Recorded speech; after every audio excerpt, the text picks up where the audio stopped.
I'm really delighted today to host presentation of the book by Ambassador Alexander Kmentt, who is Director for Disarmament, Arms Control, and Non-Proliferation at the Austrian Federal Ministry for Europe and International Affairs, but who is also well known to be one of the architects of the 7-year process known as the Humanitarian Initiative, which led to the negotiation and adoption of the Treaty on the Prohibition of Nuclear Weapons, which actually entered into force in January of this year, and in 2 weeks or so it will be a 4th anniversary since its adoption. It is an important element, a new element to the nuclear disarmament and non-proliferation regime and architecture, and it is an expression of urgency for nuclear disarmament by a large part of the international community. As you know, the book, which is titled The Treaty Prohibiting Nuclear Weapons, How It Was Achieved and Why It Matters, is a result of Alexander's labor, and he took a sabbatical from his work to write it, and it was published by Routledge in May 2021. And I sincerely congratulate you on its, first of all, on finishing that work and on publishing the book. And I also would like to really express my gratitude for documenting the process, the diplomacy and the challenges on the road to the negotiations and conclusions of the treaty. It's a fascinating read, not only for those who are interested in the treaty and the drivers and actors behind it, but also those who are interested in diplomacy and its craft. So Alexander has obviously the first-hand knowledge of the process. He was also responsible for the 2014 Vienna Conference on the Humanitarian Impact of Nuclear Weapons and the Humanitarian Pledge, the Austrian Humanitarian Pledge, which later became the kind of across-the-board humanitarian pledge, to which more than 136 countries subscribed to. And it was something that drove the negotiations. But rather than me speaking about that, we will have a first account from Alexander, and then we'll be joined by by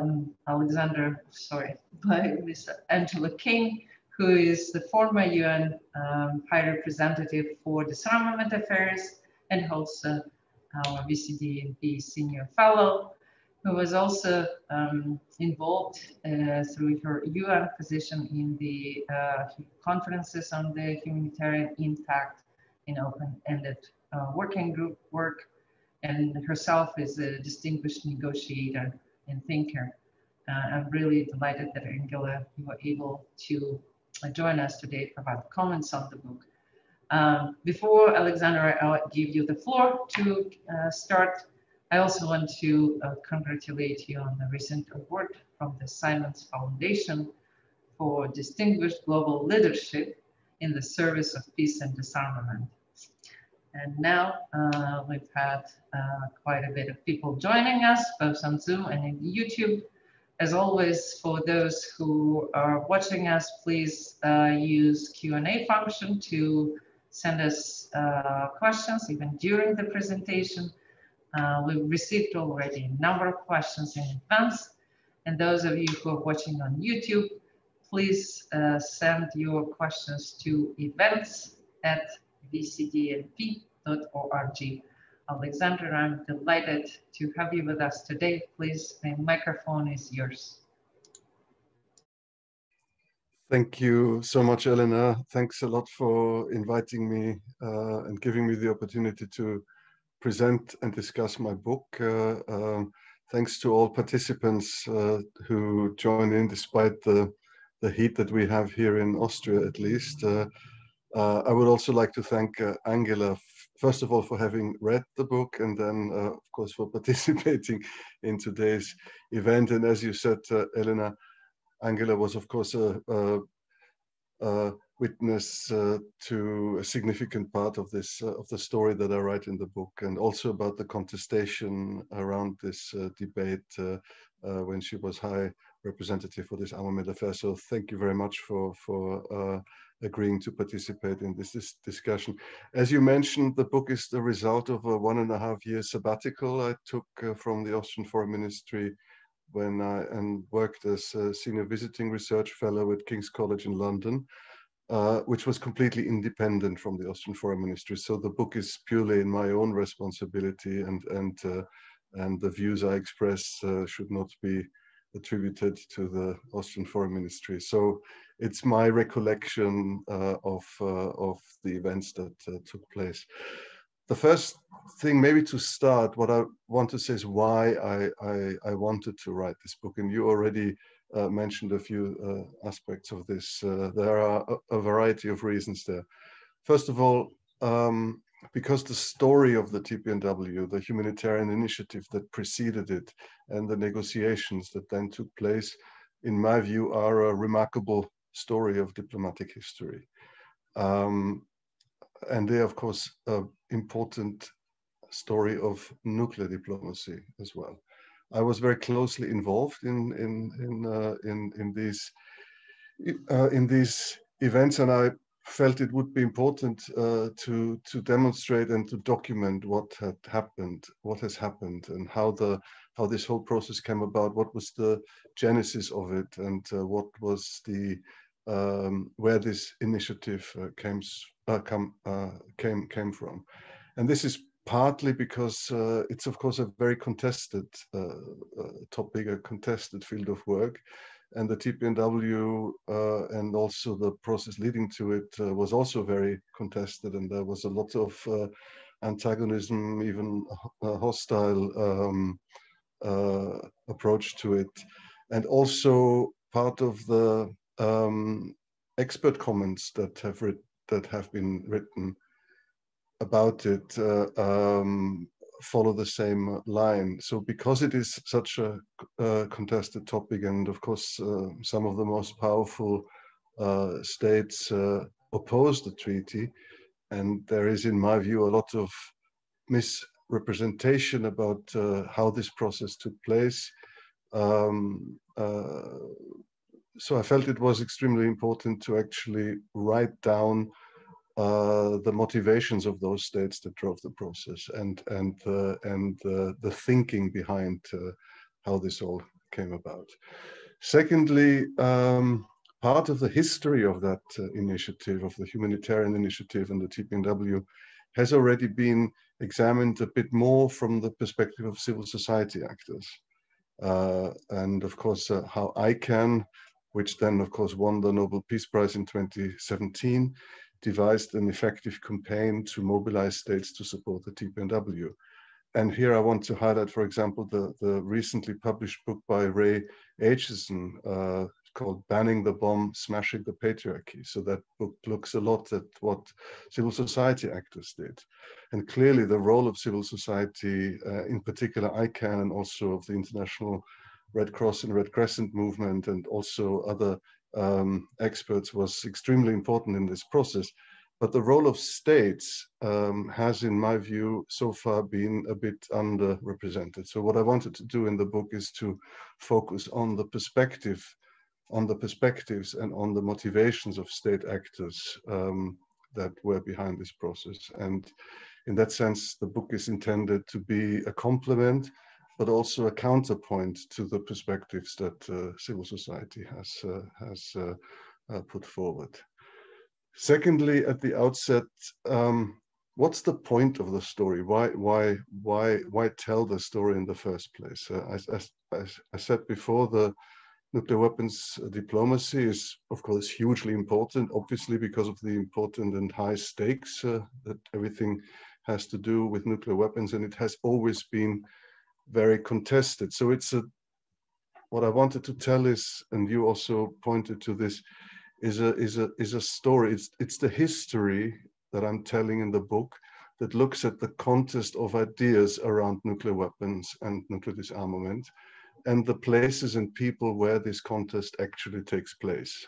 So what I'm telling about is the how and where this contest has historically taken place, the limits that these places and processes have, and how, in the perspective of states actors, we've seen the limits of these processes, and how some of the participants, some of the state actors, together with civil society, identified and found ways of creating new spaces, new process to develop their ideas and to be active in this contest of ideas and to be able to pursue their objectives more effectively.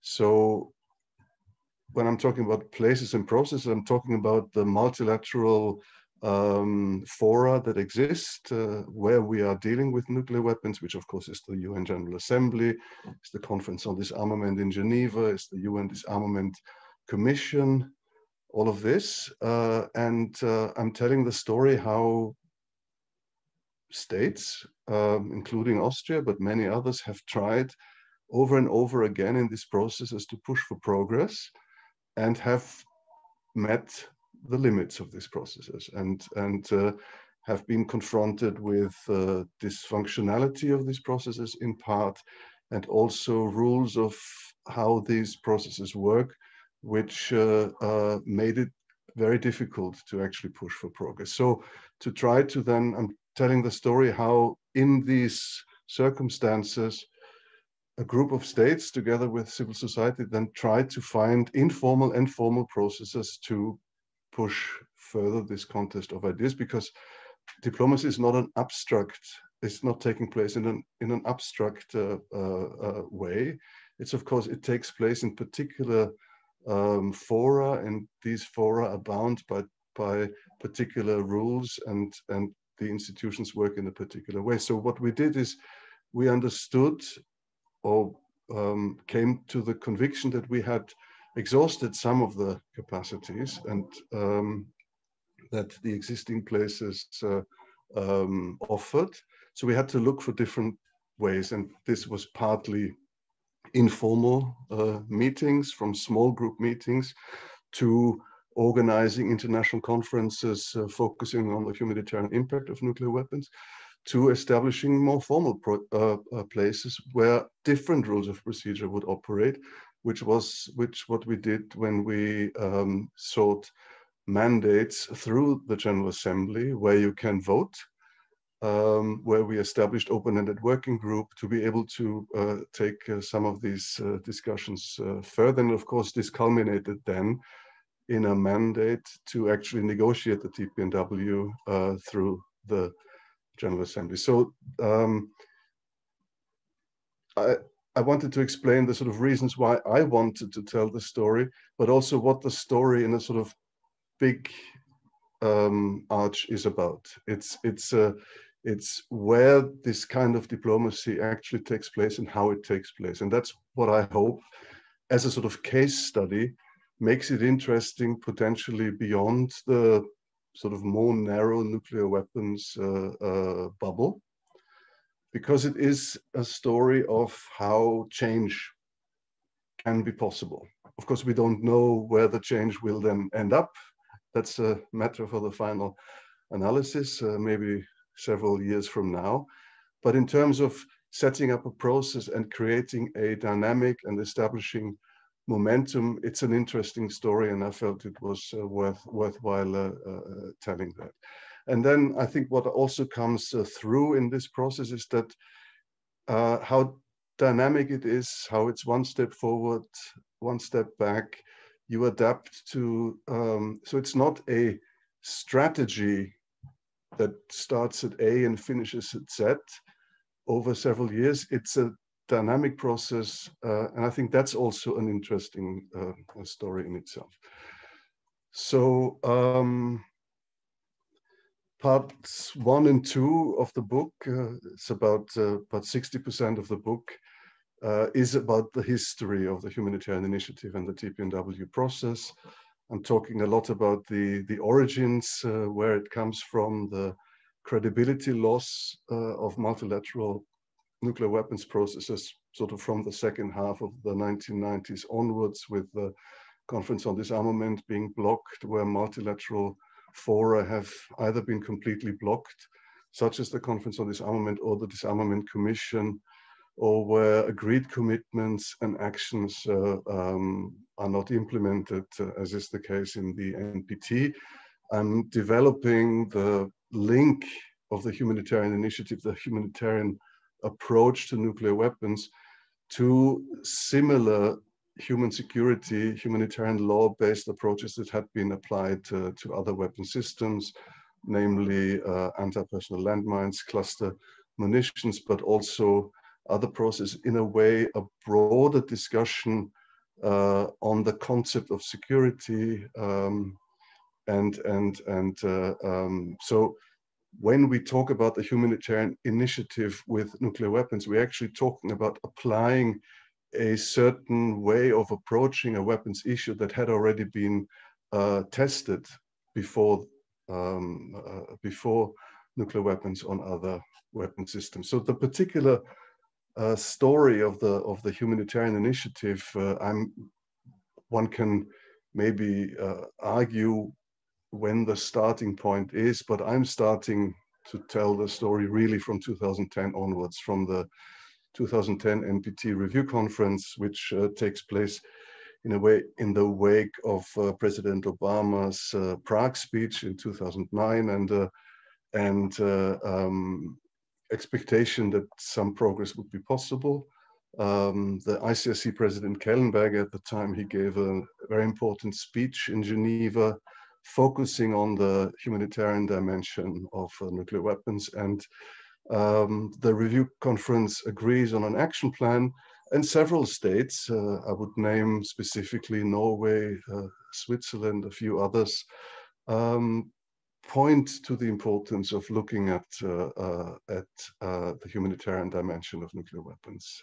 So the final document in 2010, in which you find a paragraph for the first time in a way since the preamble was negotiated in the late 1960s, with an explicit reference where all states parties of the NPT expressed a deep concern about the humanitarian consequences of nuclear weapons, and also highlight the need to comply with international humanitarian law, which probably didn't strike most participants as a particularly operational text. It's probably one of those sort of sentences that you put into a final document to create a different balance, but it wasn't really seen very much as an operational point. NPT also agrees on Action 1, which states that all states parties are supposed to pursue policies compatible with the objective of achieving a world without nuclear weapons. And that's interesting, because this humanitarian expression of humanitarian concern plus Action 1, where in a way all states parties, not just the nuclear weapon states, but all states parties are supposed to pursue policies compatible with the objective of a world without nuclear weapons. That sort of became the de facto mandate of the humanitarian initiative. So it's not, nuclear disarmament is not necessarily something only for the nuclear armed states. It's an obligation that all the NPT states parties share.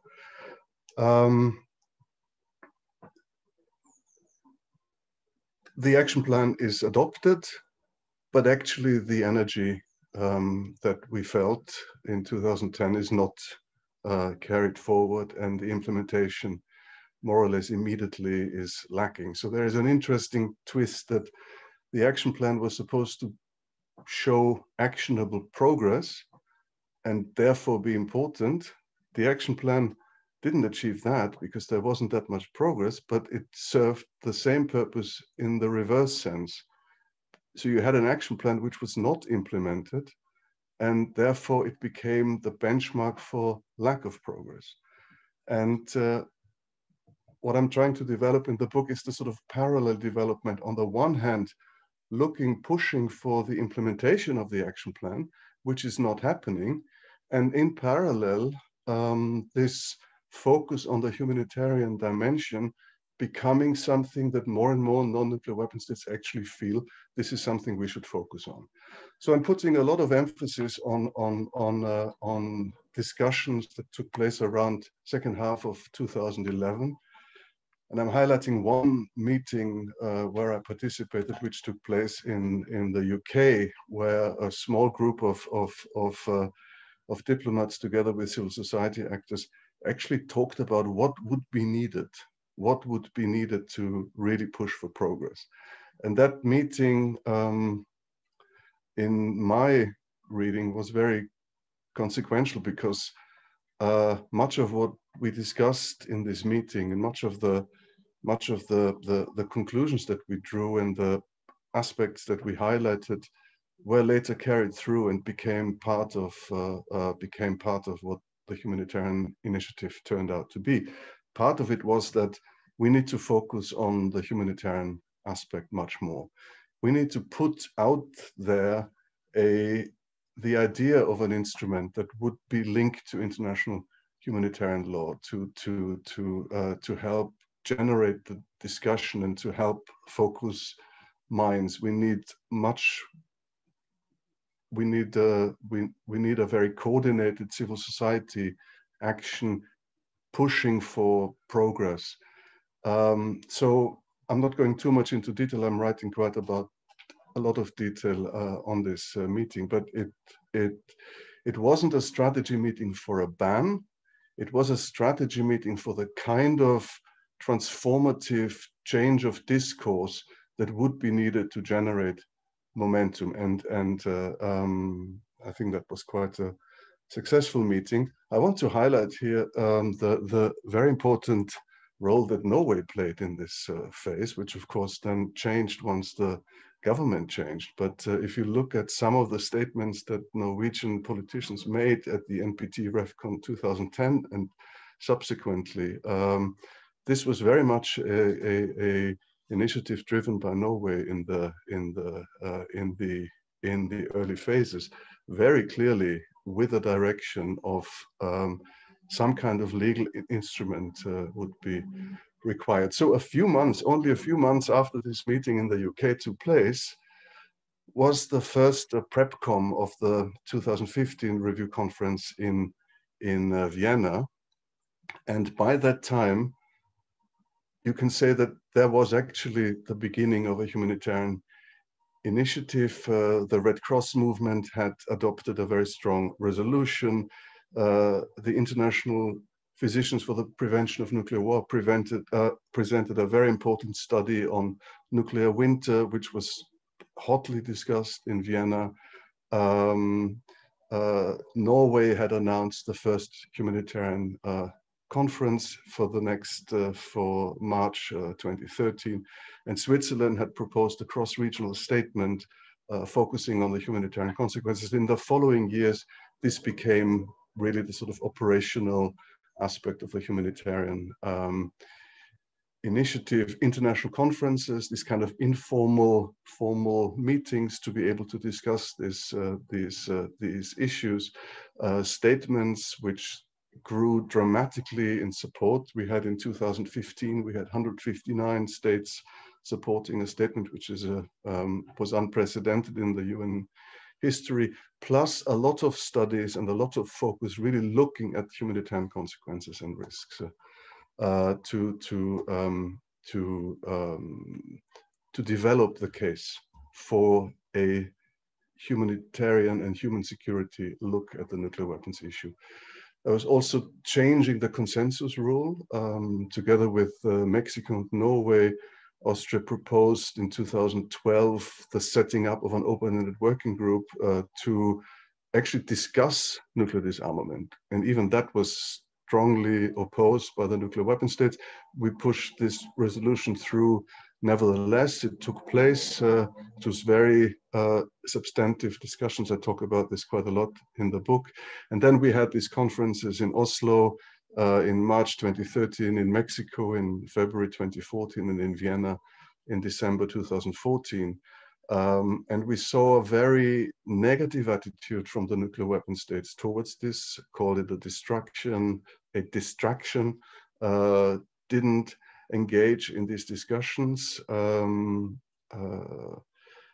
the more that actually took place, the more the sort of dismissive attitude towards these obviously legitimate concerns about what happens when nuclear weapons explode, or if something goes wrong, the negative attitude actually energized the humanitarian initiative, the focus on the risks. Some of the findings that came out, there are some really important studies that were presented in this time from Chatham House and other institutions, looking at how often we've simply had luck in the past. A book by Eric Schlosser was published at the time, really important things, focusing the minds of states and civil society, of course, pushed for it more and more towards these conclusions that actually the humanitarian consequences are grave and graver than previously known, and the risks associated with these weapons are very serious and probably more serious than previously understood, coupled with the sort of ethical, moral question marks around a nuclear deterrence-based international security approach. We consolidated this at the conference in Vienna, the findings of all these 3 years of discussions, into a chair summary, which we presented as an input for the NPT Review Conference 2015. And we also presented this Austrian pledge that you mentioned, which was a purely national commitment, but drawing the conclusions on the humanitarian consequences and risks, and coming up with the objective that we need to fill the legal gap for the prohibition of nuclear weapons, which doesn't exist. There is no comprehensive legal prohibition of nuclear weapons. That needs to be filled, and that we would cooperate with everybody who wants to cooperate with us in efforts to stigmatize, prohibit, and eliminate nuclear weapons because of their unacceptable humanitarian consequences and associated risks. And we got quite a lot of tailwind for this, and we went into the 2015 review conference with already 70 states supporting this, and we came out of the review conference with 110 states supporting this, and later, as you mentioned, the number of supporters reached almost 140. And in my book, I spent quite a lot of time on the dynamic at the 2015 review conference, and I'm making the point, what else can non-nuclear weapon states do in order to push for progress, to make the case for the urgency? What we have done in the years before, this focus on the consequences, organizing conferences, statements reaching up to almost 160 countries, supporting this, studies, workshops, you name it. We come to the NPT review conference with a set of arguments that is extremely comprehensive, clearly represents the views of the vast majority of NPT member states.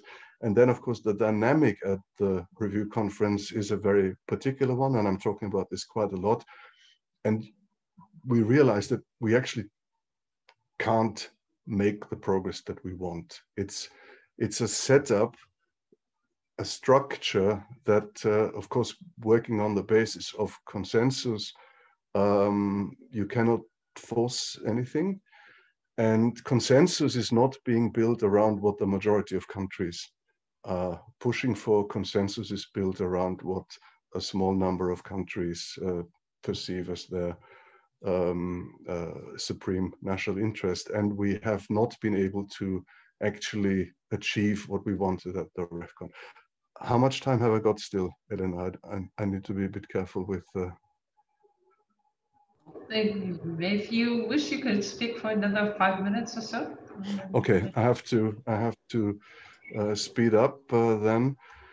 So after the review conference, I'm also talking about in detail about a very important, in my view, strategic discussion, how to take this forward. So we came to the NPT equipped with all the arguments that we could think of, is not possible to achieve the tangible progress that we wanted to.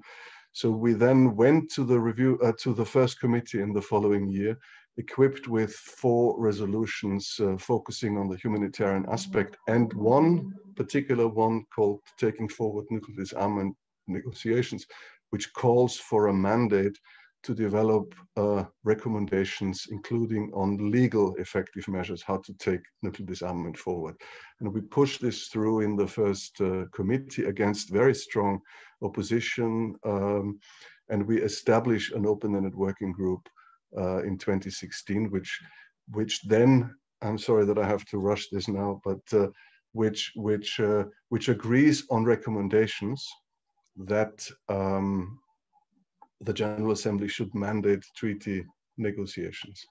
And this open-ended working group plus the negotiations together, I'm putting into one chapter because they are the work of the open-ended working group is a pivotal element of the negotiations in my view, because some of the substance that was presented in this open-ended working group in terms of input was extremely important.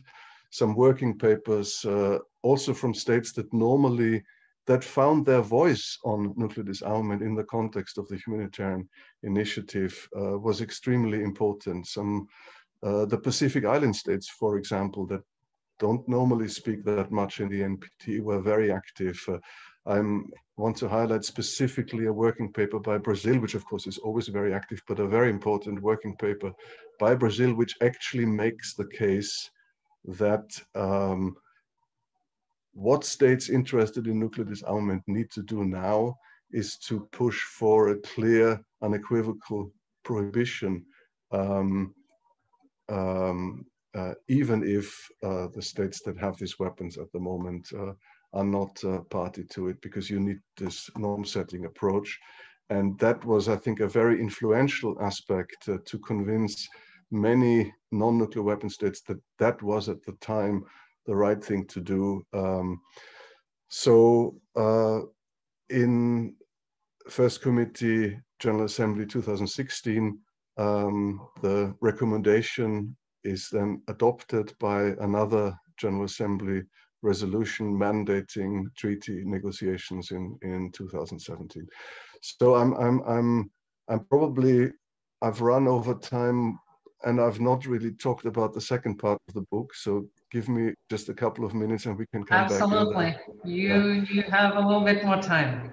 So the second part of the book, of course, is sort of trying to make sense of this. It explains the arguments it explains the argument that drove this initiative. It looks at what kind of security we're talking about. It puts nuclear weapons into a human security context, given that the consequences of these weapons, if they explode, are graver and the risks are very serious. Whose security we're talking about? It questions the responsibility aspect. If the consequences are so grave and the risks are so grave, is the reliance on nuclear weapons ultimately, can it be considered a responsible policy and a sustainable policy to base international security on? And the reverse argument is, if this is the case, what is then the responsibility of states that do not have these weapons? So the flip side of the responsibility argument, linked to action 1 that I talked about before, is that you actually have to do whatever you can, and because it's the treaty obligation you have yourself under the NPT. So the one thing that can be done is to establish a clear norm. And I think that was very convincing to many states.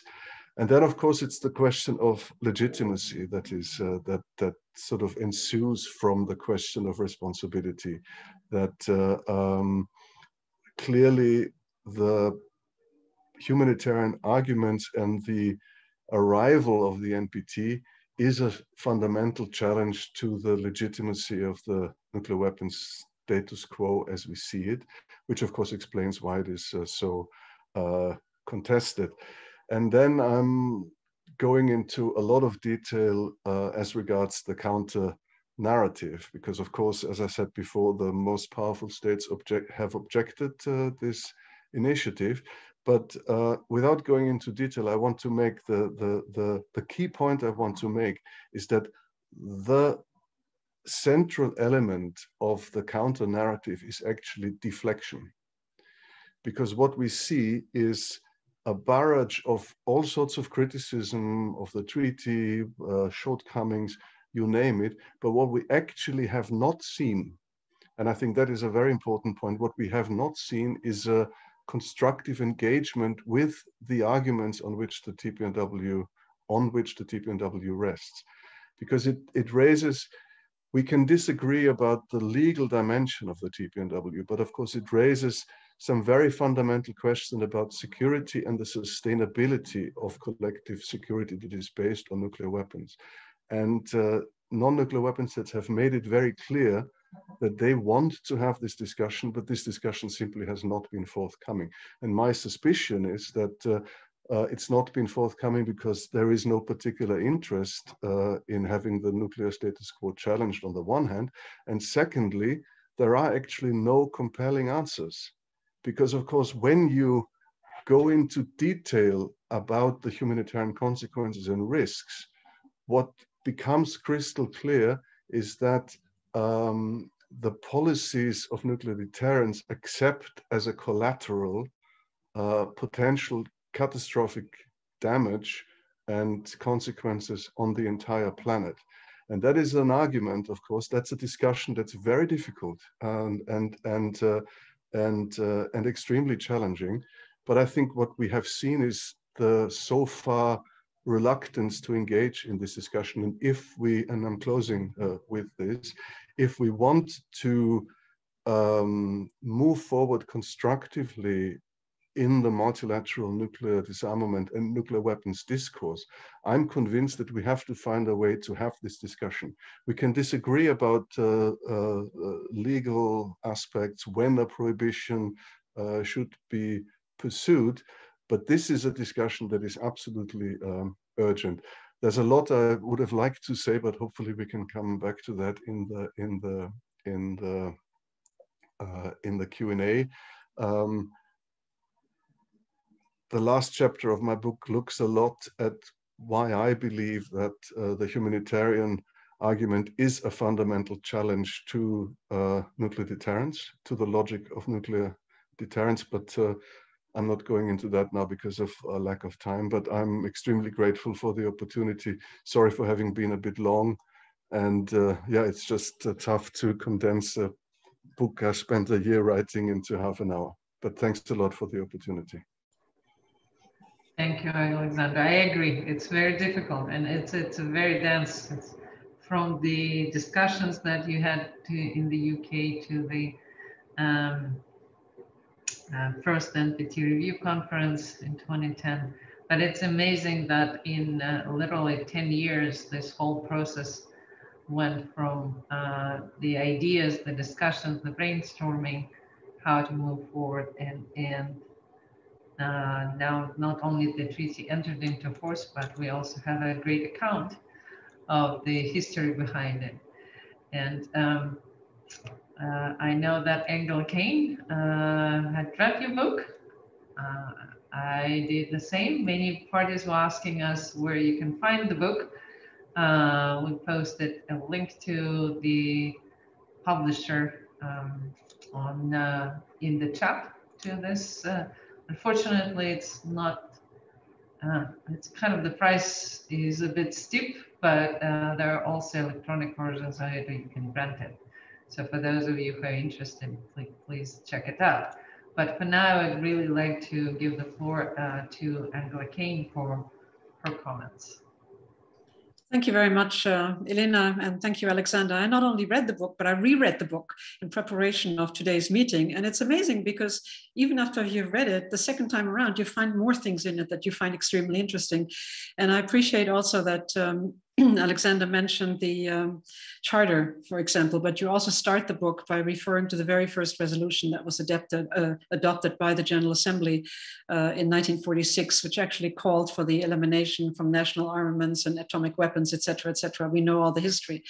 But on the other hand, then he concentrates really on the 2010, on the 2010 NPT review conference. And when you read the book, it is amazing how after having atomic weapons or having nuclear weapons for all this time, that there was one shift in the policy debate, and he outlined it and actually mentioned what happened, was absolutely crucial into the run-up of the TPNW. And the humanitarian initiative was something that was really giving a focus to the whole debate. It was a people-centered concern.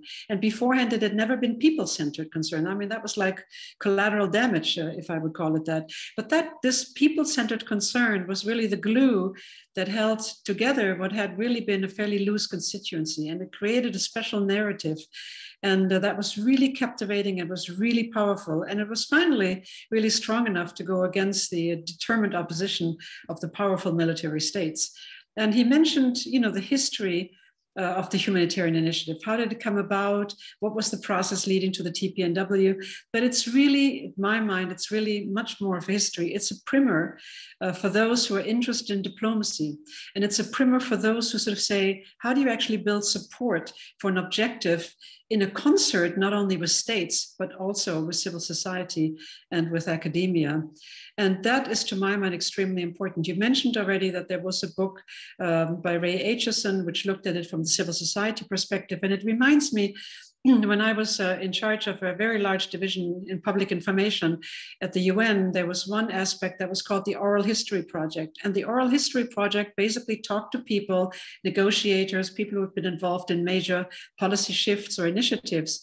And it created a body of knowledge that was extremely important for researchers later on to go back to and to say, how did it actually happen? So you captured it. And I see this book basically in the same vein, that it gives us an incredibly important insight into actually what had happened, how it developed and so forth. And what is also important is that you're looking at this issue.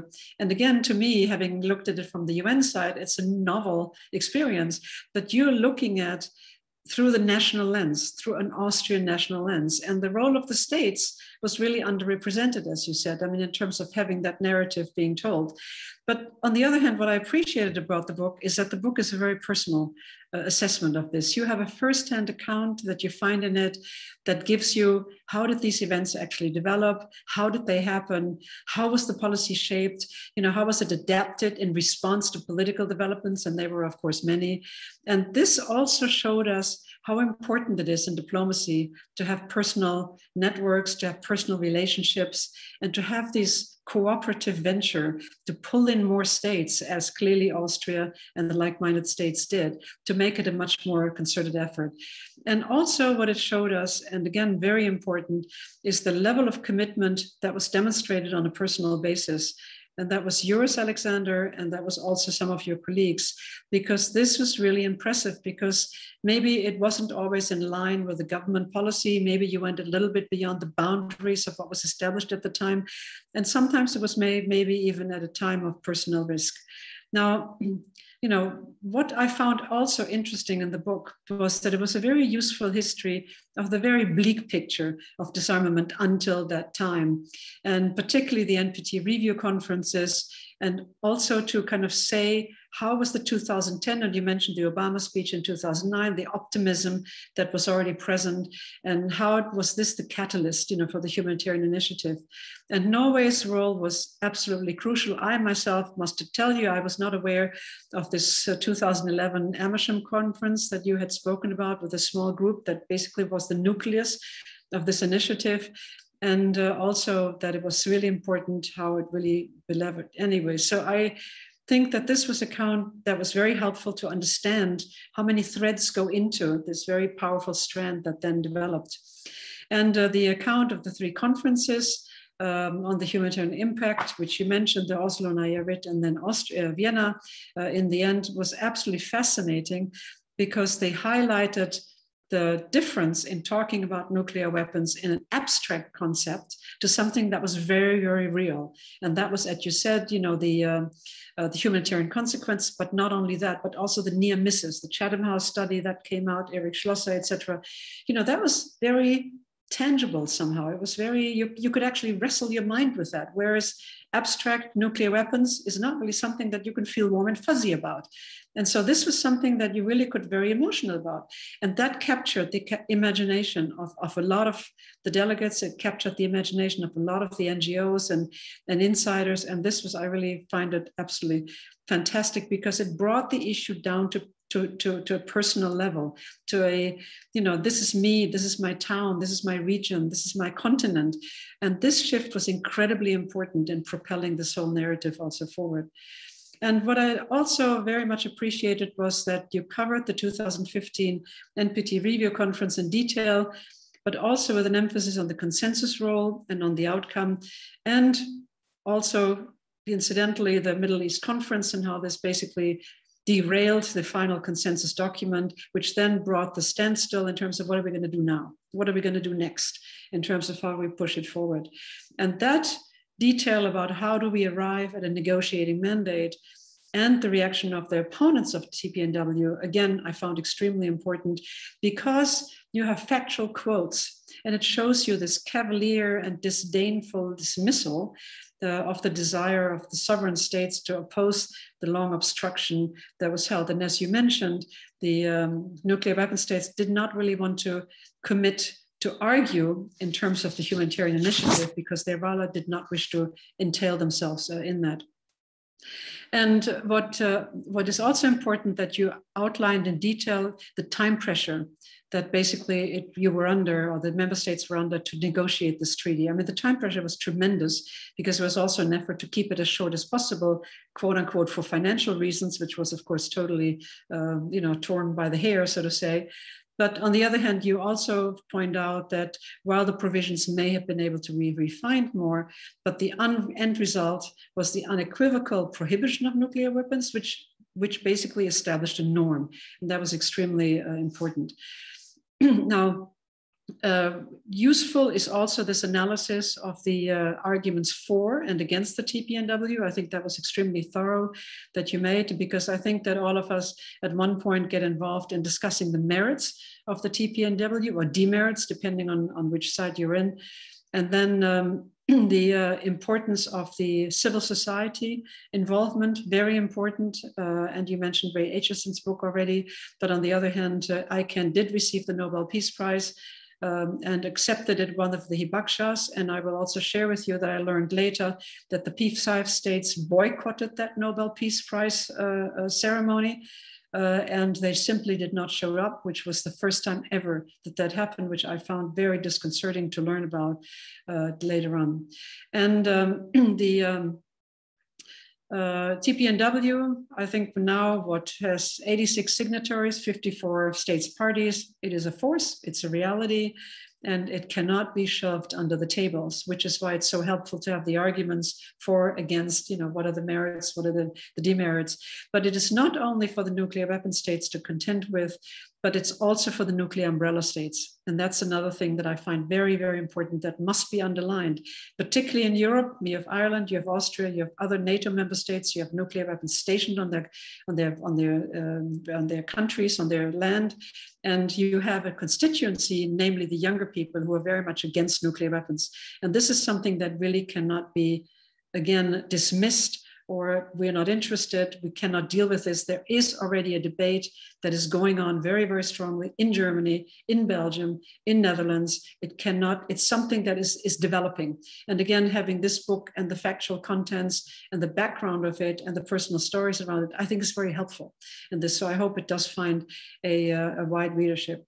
Now, what I also found very, very useful is you have very extensive footnotes. I mean, I think each chapter has about 100 footnotes. That sounds daunting, but I want to point out that this is extremely valuable also for future research that's going to be undertaken, because it's so meticulously footnoted that I think you want to do further research on it. You've got all of the groundwork already done, and you're putting it into that book. Really, really good.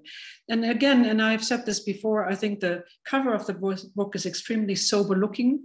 It's a very studious kind of cover, but don't be fooled by it, because I think there are really what I would even call juicy details and little snippets of information that are very personal and that make the book extremely readable. And that's something that I really enjoyed when I read it. And when I think about it, in the 60s, you had a lot of the independence movements. And I think it was in Mozambique that they first basically said, a luta continua. It's always usually said it's Cuban, but it's really not, it's Mozambican. So basically it seems a fitting phrase as far as I can tell about the TPNW, because even though we have the treaty, but the fight continues in terms of what we're undergoing. But your book, Alexander, I will say, really helps broadening the dialogue and puts it all in a very even keel. We know where you're coming from, but on the other hand, you're also giving time to the other side as to what their arguments are. And that I find extremely important, particularly as we're coming up to the first Conference of States Parties, which, if the dates are confirmed, will be immediately followed by the NPT review conference. So with that, I'd like to conclude. Thank you, Angela. And I will join you. It's a fascinating read, and particularly in the almost 35 degrees centigrade in Vienna. I was enjoying it yesterday, just making it a little bit to the terrace, but not for a long time, going back to the air conditioning. But it's not because of that, but the book indeed provides really interesting details. If I can just thank Angela very much. I'm really touched and extremely grateful for the very, very kind comments. So thank you so much. It's a great honor. Thank you. Thank you. I agree.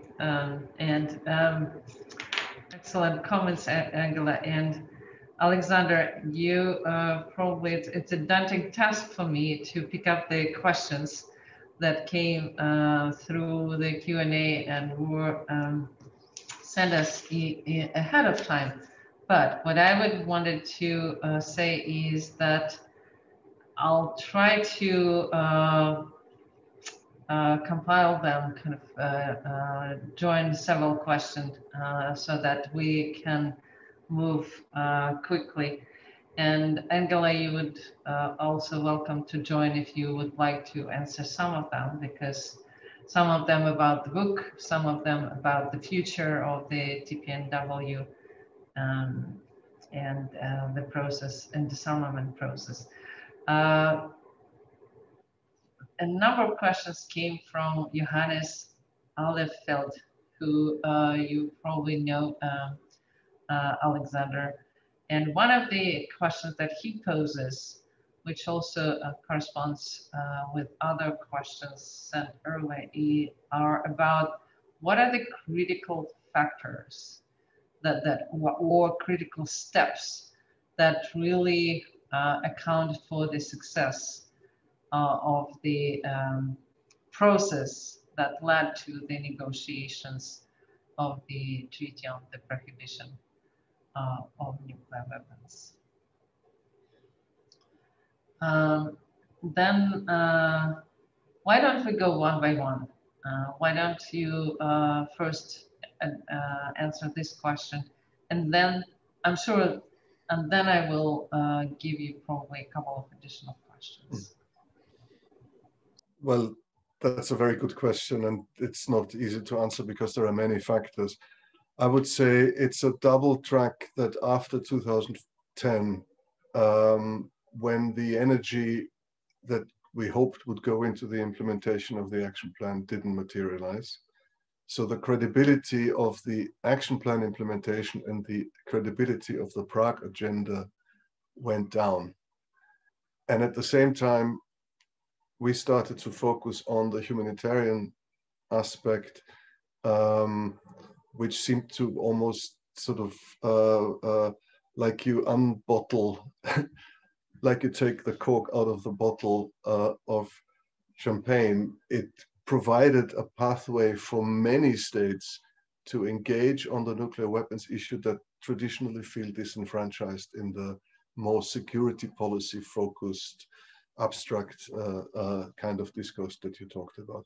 Because, I mean, as an example, a delegate from a African state may find it difficult to engage in a discussion on nuclear deterrence, but has a lot to say about humanitarian consequences, food security, and other aspects. So the minute we started talking about this, a lot of actors and stakeholders came forward and used it as an opportunity to also engage on the issue. So it's the I mean, I talk about it in the book that the Review Conference 2010, based on the history before, was by seeing several actually said that it was a sort of last resort to give credibility to the nuclear disarmament dimension in the NPT. So there was a lot of expectation and everybody was happy that we have the action plan.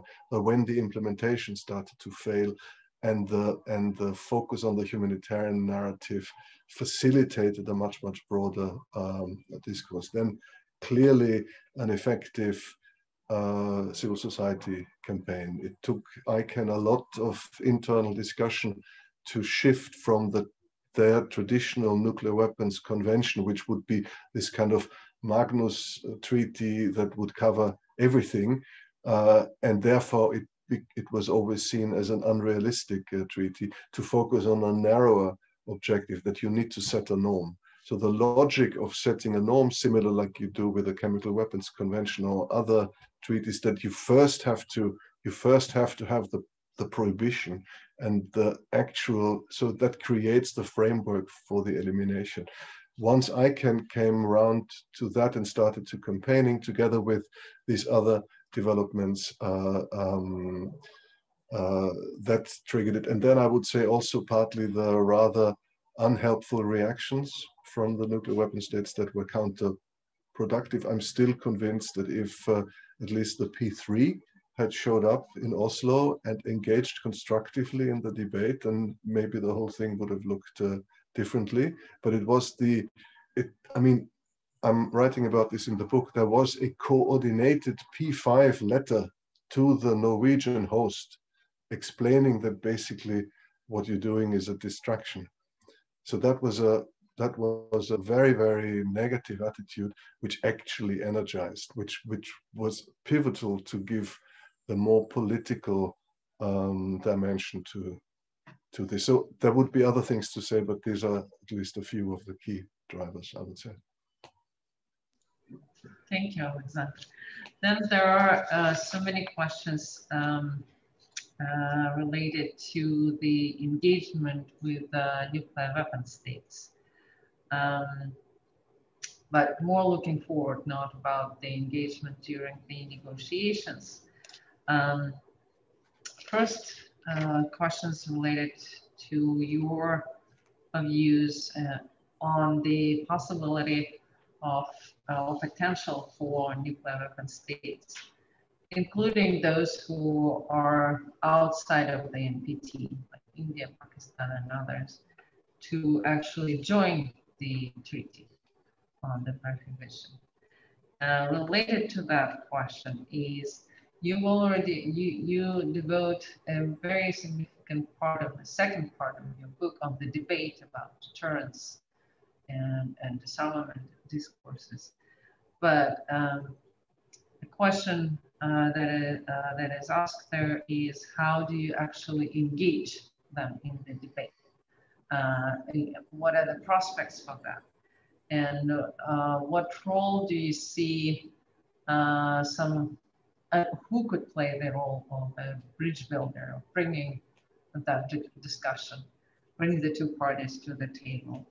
And also related question to that, I'm kind of combining different question in one big for you, is how do you better engage the civil society in nuclear weapon states in helping to promote that debate and in general nuclear disarmament issues?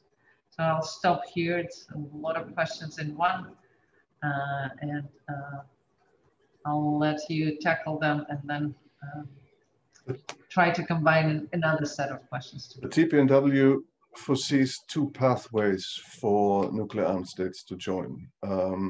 One way is to first eliminate nuclear weapons and then join, and the other one is to join and agree on a elimination program. The deadline of the length of this is something that we will have to discuss at the first meeting of states parties. So these are the two avenues.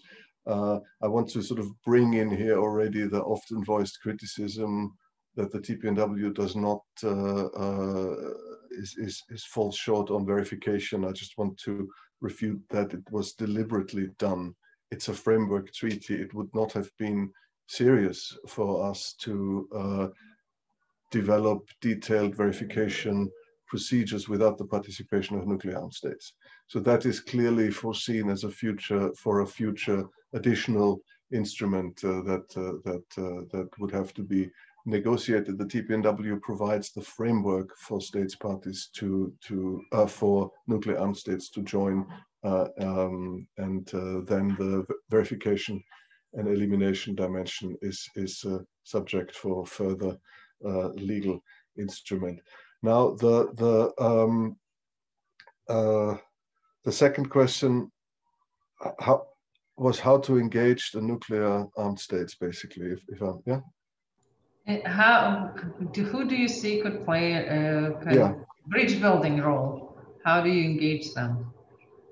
Well, as I said, the engagement so far is not really forthcoming because it's seen as a challenge to the nuclear status quo, and so we haven't seen much engagement on the actual arguments on which the TPNW is based. However, it is a question of legitimacy.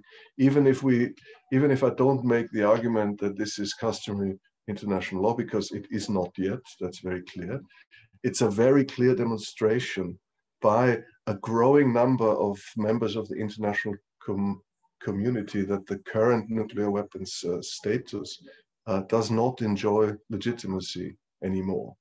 So that is clearly something that can be ignored, and we see that at the moment, but it cannot be ignored in the long run. I would say, for example, the 5 nuclear weapon states in the NPT are also the 5 permanent members of the Security Council who have a particular responsibility under the UN Charter.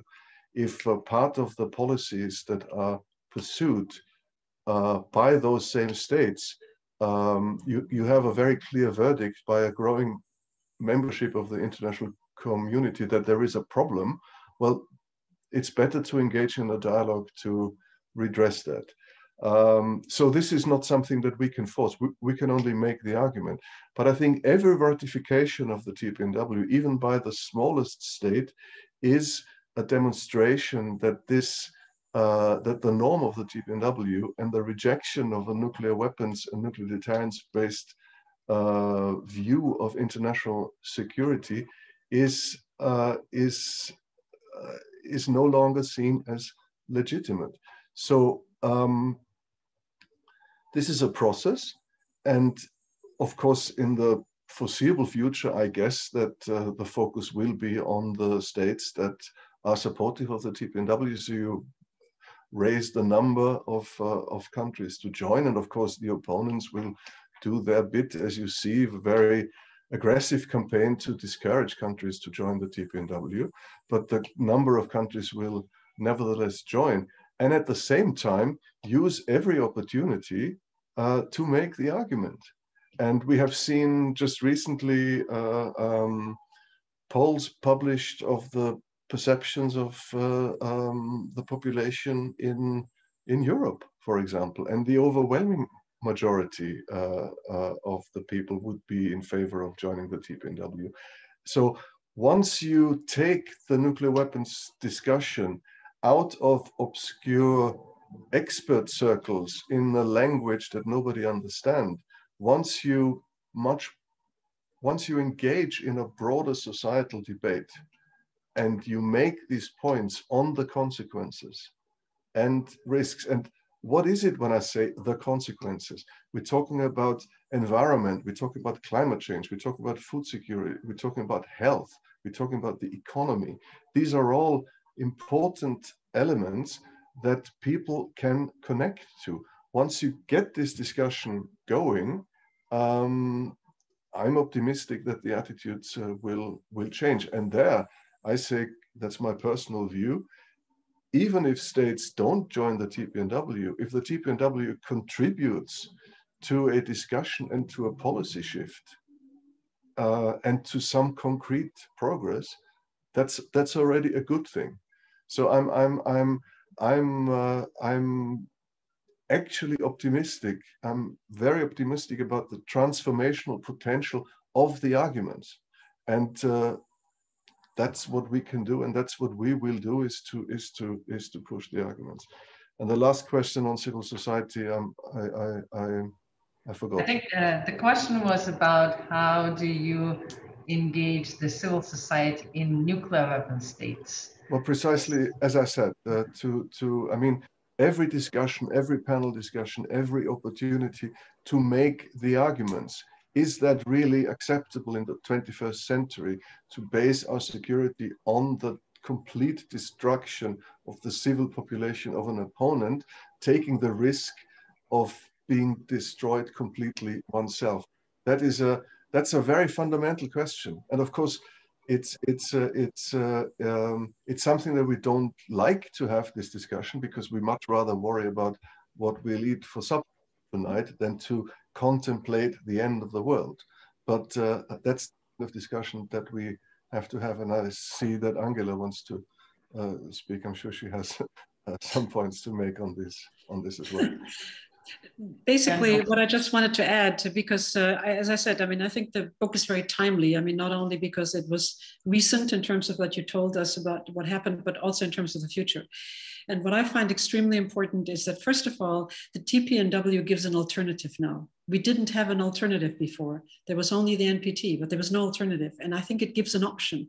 And that is something that I find extremely important. And the second important issue is the whole debate with NATO. And, you know, NATO calls itself a nuclear alliance. And this is something that also has to be confronted.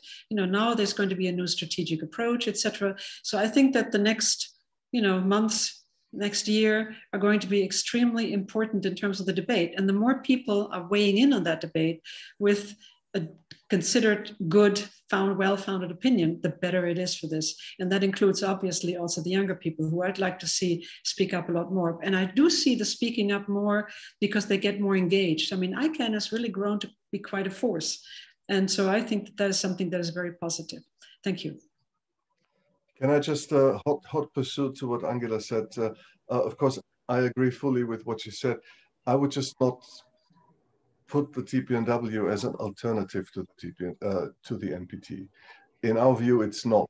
The TPNW is the expressions of how the vast majority of non-nuclear weapon states have always interpreted Article 6 to be.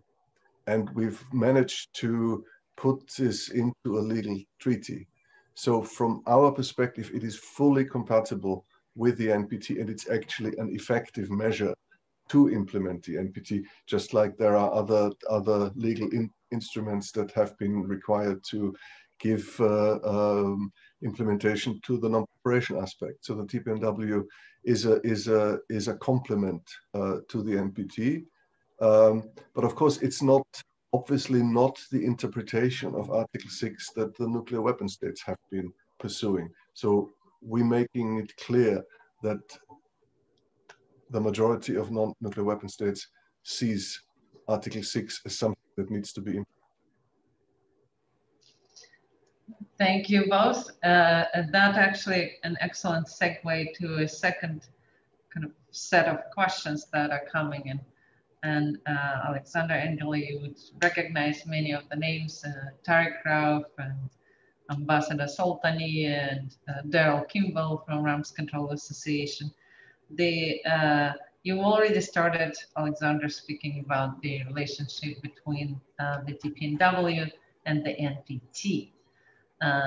Maybe you could say a few more words about the upcoming, whenever it's coming, still being postponed several times, review conference.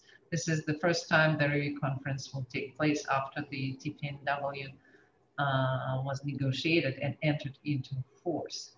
So how do you think it may affect the discussion at the review conference, particularly on the Article 6 implementation? The second question relates to the relationship between TPNW and the Comprehensive Nuclear Test Ban Treaty, particularly given that now that TPNW is in force and specifically address the prohibits nuclear testing and other things.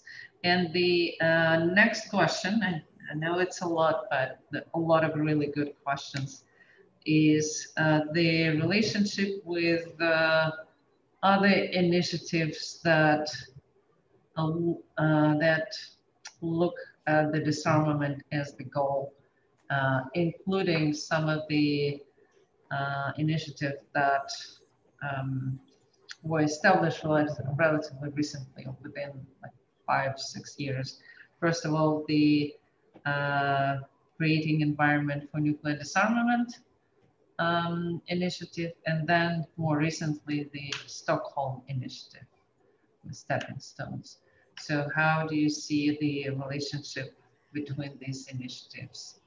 A handful of questions. I know it's a handful of questions, but the first with the referendum. Yeah. Well, first of all, I mean, we repeat this and repeat this. TPNW negotiators took great care in the negotiations to make the TPNW fully compatible with the NPT and with the CTBT. So the opponents of the TPNW seem to be set on creating the narrative that the TPNW is a problem for the NPT. The TPNW is not a problem for the NPT. The problem for the NPT is the lack of implementation of Article 6. That's the problem for the NPT. So the NPT has to solve that issue. TPNW states parties have an entirely positive attitude to the NPT REFCON. They will come to the NPT REFCON with the ambition to make this a success and to push for progress on Article 6, as they have always done. The TPNW is now a treaty that's in force, so that's obviously a development that has happened in the past review cycle. So in that sense, it's something that, as Angela said, it cannot be wished away, even though some would probably want this. So it needs to be acknowledged. But I think the key aspect is still the arguments on the consequences and risks as the urgency for implementation of Article 6. Now we have the TPNW, which of course is a separate treaty. We focus on the implementation of the TPNW. We cannot force it on states that don't like the TPNW, but we will of course bring these arguments on the urgency for nuclear disarmament and the implementation of Article 6. So I just want to repeat, the problem for the NPT is not the TPNW, it's the lack of implementation of Article 6. The same goes for the CTBT. We've taken great care also for the CTBT. I just want to give an example, which I think perfectly refutes the argument that the TPNW causes problems for the CTBT. I just want to recall that very recently Cuba has signed the TPNW and has also signed the CTBT, and it had been one of the countries that had been reluctant to sign the CTBT, and has now decided, now we ratify the TPNW, let's also ratify the CTBT. So we've taken a step towards universalization of the CTBT as well, which I think is positive. And on the other initiatives, I mean, I think we can be very supportive and happy about every initiative that tries to make progress. I also don't see a contradiction. We take part, Austria takes part in the CND. We of course also look very carefully at what comes out at the Stockholm initiative. These sort of action steps that are discussed in the Stockholm initiative have been on the agenda for a very long time. They are all very important. There's no question about that. so it's not that we didn't know about these aspects, they have not been implemented. So if the Stockholm Initiative creates the momentum that these steps are finally implemented, that's a positive thing. So once again, I don't think it's right to create these competitions. If the Stockholm Initiative actually leads to implementation, I think the problem is going to be what is, if it's even adopted in the NPT, what's the language? How is it adopted? Is it measurable? Is it with benchmarks? Or is it full with the kind of qualifications that we have seen with all the other agreed commitments that we've seen in the past? So the proposals are important, and most of them have been on the agenda for a long time. It's when it comes to the implementation that's the issue. And on SEND, we of course, with a change of administration in Washington, there was a bit of a wait and see how it goes forward. But we still take part in this discussion. I mentioned that it is important to have a place where really all the complex issue can be discussed. If the CND will turn out to be a genuine place where this can take place, then it's good. Thank you, Alexander. And a number of people are asking about the next steps, particularly as you're going to be president-designate of the first meeting of the states parties of the TPNW. And the questions are related to what kind of goals are set for the meetings, what kind of issues going to be discussed and considered at the meeting, and whether the consultations are already ongoing, and what are the issues that are being discussed in those. So if you could elaborate on these issues, that would be great. Thank you. Yes, of course, with pleasure. The consultations are ongoing. Of course, we all suffer from the fact that everything's taking place two-dimensionally. So it's difficult to set up a process, implementation process for a new treaty where basically everything has to be discussed and invented from scratch to do this in a virtual format. We have set up a schedule of informal consultations in February, which runs until July, in the hope that for the second half of the year, we can then go back to sort of more traditional in-person meetings, regional consultations, and all of this.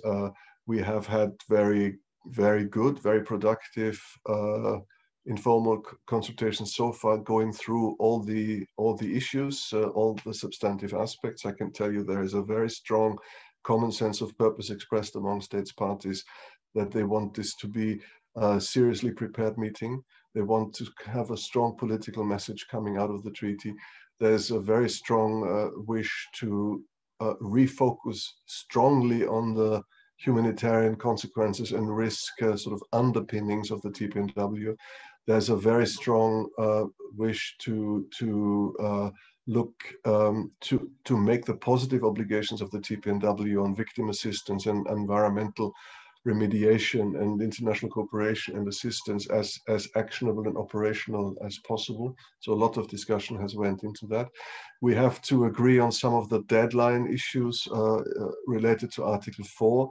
There's a very strong wish to have this discussion based on sound scientific input, which we are seeking and getting. So that is also very good. I've seen in the chat there's a question on the competent international authority that the treaty foresees, which becomes a necessity once a nuclear armed state joins. So it's not necessarily a decision we have to take at the first meeting of states parties, but from the consultations, I can say that there's a very clear wish to have these discussions on what such an authority would have to be able to do, what its mandate should be, and so on, but without actually taking a decision. So I personally don't expect that this is something that will be decided at the first meeting of states parties, and other aspects as well. But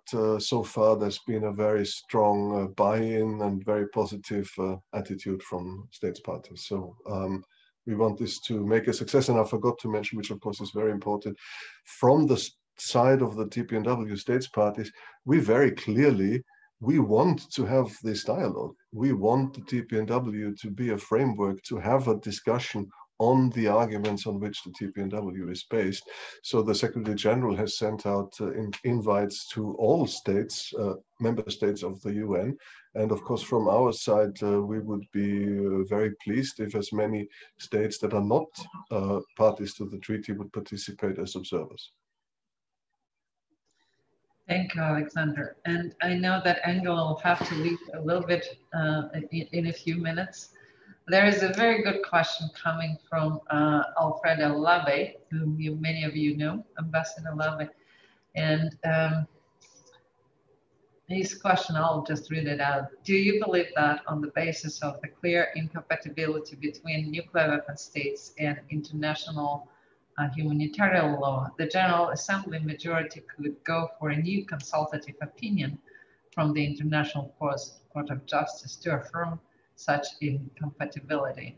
So maybe that's one of the last questions I will pose to you before we move to the concluding part. My heartfelt greetings to Alfredo, who of course played an extremely important role in the whole humanitarian initiative as well, and he was one of the facilitators at the negotiations. So he deserves a lot of credit and thanks for the role that he played. On the concrete question, of course it's possible, but I haven't actually heard that being proposed or pushed by anyone. But I think what, again, would be important as a consequence of the discussion on the humanitarian consequences and risks is to actually discuss it. I mean, what we have of some of the nuclear weapon states, we have declaratory policies that any contemplated use of these weapons would be compatible with international humanitarian law, which of course is very important. And there are other nuclear weapon states who haven't said anything about it. But for those who have said so, given the global and transboundary consequences on all humanity in case of a nuclear war, so how exactly are nuclear weapons used in compliance with international humanitarian law? And if we actually go into the discussion, is it not that the scenarios that then remain where theoretically IHL compliant use of nuclear weapons would be possible in the Gobi Desert or in any desert, not the Gobi Desert, in a completely uninhabited area in the middle of the ocean, things like that. Because in all other scenarios, it becomes very difficult to argue, almost inconceivable, very theoretical. If you actually have this discussion proper, isn't the case for retaining these weapons for nuclear deterrence very questionable? So why can't we have this discussion? Why can't we have the discussion on how the distinction and proportionality principle would be applied in concrete terms in relation to a concrete target? That's a very important question, because it's not just a question for a state that has this weapon. Of course, it's very much a question for the state that has these weapons, but given the consequences and risks being borne by everyone, we need to have this discussion. So that would be my answer to Alfredo's very pertinent question, which I think is even the more important. It's a question of discourse. We need to have a discourse about these extremely important existential questions that needs to be much, much more open and inclusive than has been the case so far. And this brushing under the carpet and not engaging or reversing and accusing the TPNW states parties as undermining the NPT, that's counterproductive and is just going to exacerbate the divisions that we have in this field. And of course, it's ultimately extremely negative and of course, ultimately very bad for the principle of international cooperation and multilateralism. Thank you, Alexander. Thank you for your passion in calling on that discussion. Not only in today, but throughout this whole process and humanitarian initiative and TPNW.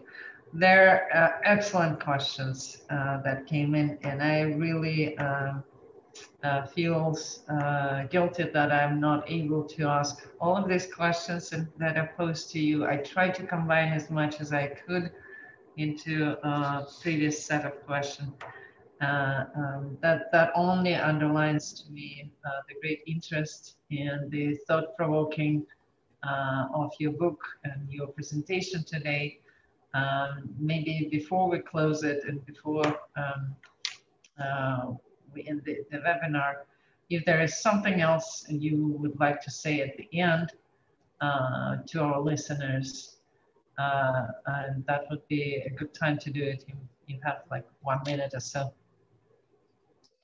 Just to thank all of you who took time in the sweltering heat in Vienna or wherever you are. And I'm sorry that I couldn't answer all questions. I'd be very happy to engage via email with any of you if you want to discuss any of these aspects further. And just to thank everybody for the interest. And of course, thank to you for inviting me and to Angela for her very kind comments. Thank you, Alexander. I'll ask my team to copy the questions and we will forward that to you, and feel free to get in touch with the ambassador.